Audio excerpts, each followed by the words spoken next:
তিনটি কারণে আপনার জীবনে অভাব দেখা দিবে, কষ্ট আসবে।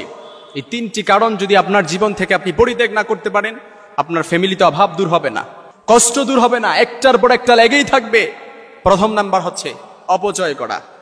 এই অপচয় করার প্রবণতা দেখা যায় বেশি। অনেক ফ্যামিলিতে অপচয় করে, হেলায় হেলায় করে, বুঝেও না, অপচয় করে, খাদ্য নষ্ট করে, বিদ্যুৎ অপচয় করে, পানি অপচয় করে, গ্যাস অপচয় করে। এরকম দেখা যায় না?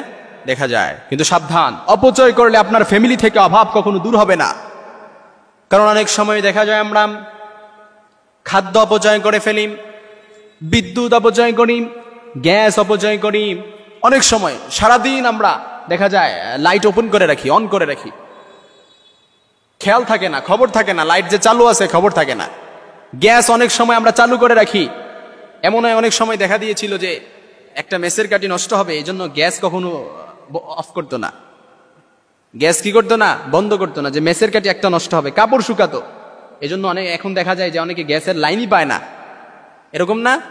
সাবধান, কারণ অপচয় করলে আল্লাহ তাআলা আপনার সংসার থেকে বরকত উঠিয়ে নেয়, রহমত উঠিয়ে নেয়। আপনার এই সংসারের মধ্যে কখনো বারাকা নাজিল করে না। আর যেই সংসারের মধ্যে আল্লাহর বারাকাত না থাকে, আল্লাহর রহমত না থাকে, এই সংসার থেকে কখনো অভাব অনটন দূর হয় না। এজন্য প্রিয় ভাইরা, সংসারে যদি শান্তি সৃষ্টি করতে চান, সংসারের মধ্যে যদি আল্লাহর রহমত নাজিল করতে চান, আল্লাহর বরকত নাজিল করতে চান, প্রথম নাম্বার হচ্ছে অপচয় দূর করতে হবে। অপচয় করার যে প্রবণতা, সেটা বাদ দিতে হবে। কারণ আল্লাহ তাআলার কোরআন বলছে, ইন্নাল মুবাজ্জিরিনা কানু ইখওয়ানাশ শায়াতিন, অপচয়কারীরা হচ্ছে শয়তানের ভাই। যারা অপচয় করে, প্রয়োজনে অপ্রয়োজনে যারা অপচয় করবে, তাদের মধ্যে সংসারের মধ্যে কখনো বরকত আসবে না, কখনো রহমত আসবে না, আল্লাহ তাআলার পক্ষ থেকে কখনো সাকিনা নাজিল হবে না। এই জন্য অপচয় করার যে প্রবণতা, এটা দূর করতে হবে। সংসারের মধ্যে যদি অভাব অনটন দূর করতে চান, অপচয় করা যাবে না। দ্বিতীয় নাম্বার হচ্ছে সংসার থেকে মিথ্যা কথা দূরীভূত করতে হবে। অনেক সময় দেখা যায় আমরা কথায় কথায় মিথ্যা বলি, কথায় কথায় কি করি, মিথ্যা বলি। স্বামী স্ত্রী একসাথে থাকলে কথায় কথায় আমরা, স্বামী আর স্ত্রী দুজনে কথায় কথায় মিথ্যা কথা বলি। এরকম আছে না? সাবধান, এরকম করা যাবে না।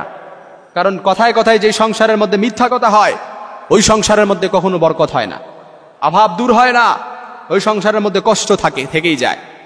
কারণ মিথ্যা হচ্ছে আল কিযবু উম্মুজ যুনুব, মিথ্যা হচ্ছে সকল পাপের মূল। মিথ্যা কি? সকল পাপের মূল। আল কিযবু উম্মুজ যুনুব। এই জন্য সাবধান, মিথ্যা কথা বলা যাবে না। সংসারের মধ্যে যদি আপনি শান্তি নাজিল করতে চান, শান্তি ফিরিয়ে আনতে চান, আল্লাহ তাআলার রহমত নাজিল করতে চান, বরকত আনতে চান, আল্লাহ তাআলার পক্ষ থেকে যদি সাকিনা আনতে চান, দ্বিতীয় নাম্বার ফর্মুলা হচ্ছে মিথ্যা কথা বলা যাবে না। কারণ সিদকু ইউনজি ওয়াল কিযবু ইউহলিক, সত্য মুক্তি দেয় আর মিথ্যা ধ্বংস করে, ঠিক না? এই জন্য প্রিয় ভাইয়েরা সাবধান, দ্বিতীয় নাম্বারে মিথ্যা কথা বলা যাবে না।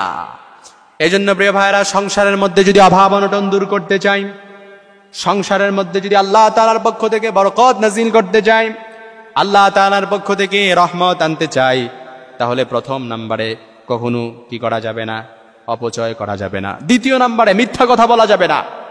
কারণ আল কিযবু উম্মুজ যুনুব, মিথ্যা হচ্ছে সকল পাপের মূল।